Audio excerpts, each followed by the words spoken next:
Ma'am, मी प्रभाग 1 मधनं उद्धव बाळासाहेब ठाकरे यांच्या पॅनलमधनं आहे आणि माझं नाव रुपाली प्रफुल्ल कठाणे आहे।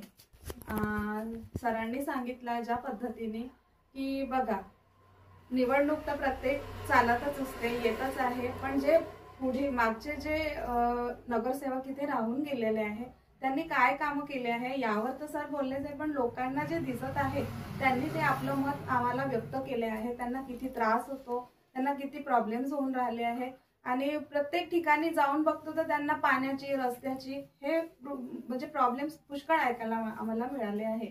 तर आमचं म्हणणं एवढंच आहे की आम्हाला उद्धव बाळासाहेब ठाकरेंच्या माध्यमातून हे दाखवायचं आहे आणि सांगायचंच आहे की आम्हाला पण एक इथल्या नागरिकांनी, सगळ्या नागरिकांनी मिळून असा एक आणखी चान्स दिला पाहिजे की आम्ही पण तत्पर आहोत त्या गोष्टीसाठी, आम्ही पण करू, आम्ही करून दाखवू शकतो, आमच्यामध्ये हे ॲबिलिटी आहे। आणि आजची युवा अशी आहे की सुशिक्षित आहे, त्यांना समजते की ते आपण काय करणार, आपण कसं जनतेला आपण म्हणजे आपण पटवून देणार ह्या गोष्टी की आपण खरंच ह्या गोष्टी करणारच आहोत, करू शकतो है ना। आणि कसं आहे, लोक सांगतात की आम्ही करणार, आम्ही करत आहोत, जे आलेले, जे मी म्हणत नाही असं, आलेले जे पण पहिलेचे होते नगरसेवक त्यांनी असं काम केलं आहे ना ताई की म्हणजे व्यवस्थित काम नाही आहे त्यांचं, आणि दिसतच आहे। रोडामध्ये असं केलं आहे कच्चा रोड, म्हणजे जसं बनवत आहे तर तुम्ही व्यवस्थित तरी करा, त्याला गड्डे पडतात पावसाळ्यात आणि मुलं खेळायला, जसं मुलं खेळायला जातात त्यांना त्रास होतो, गाड्या जातात त्यांना पण त्रास होतो। आणि अशा पण ठिकाणी आहे की नाल्या जशा केल्या आहे, नाल्यांचं पाणी पण वरून जातं, कोणाच्या घरामध्ये जातं, त्यांना पण त्रास होतो ना त्या गोष्टीचा।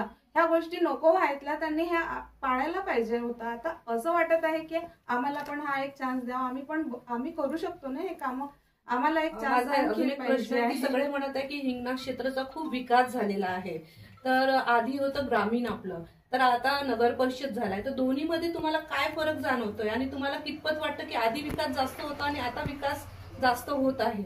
जास्त होत आहे असं म्हणत आहे, पण जे पाहिजे तसं नाही आहे ना। इथे पहा, आताची जनरेशन मुलं कशी आहे की शिक्षणाला पण इम्पॉर्टन्स देणं आजच्या तारखेत गरज आहे। तुम्ही हिंगण्यापासून तर या इथपर्यंत बघा, वानाडोंगरीपर्यंत एकही लायब्ररी इथे तुम्हाला मिळणार नाही। आणि तसंच खेळांचे पार्क वगैरे मुलांसाठी नाही आहे, बरोबर बांधले पण आहेत तर त्याचं व्यवस्थापन बरोबर आहे नाही।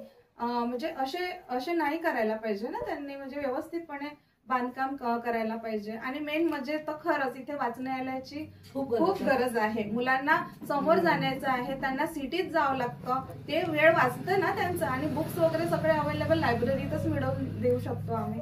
तर असं वाटते ना आम्हाला की आपणही करू शकतो, नाही का। आम्हाला एक चान्स तर द्या तुम्ही नागरिकांनी।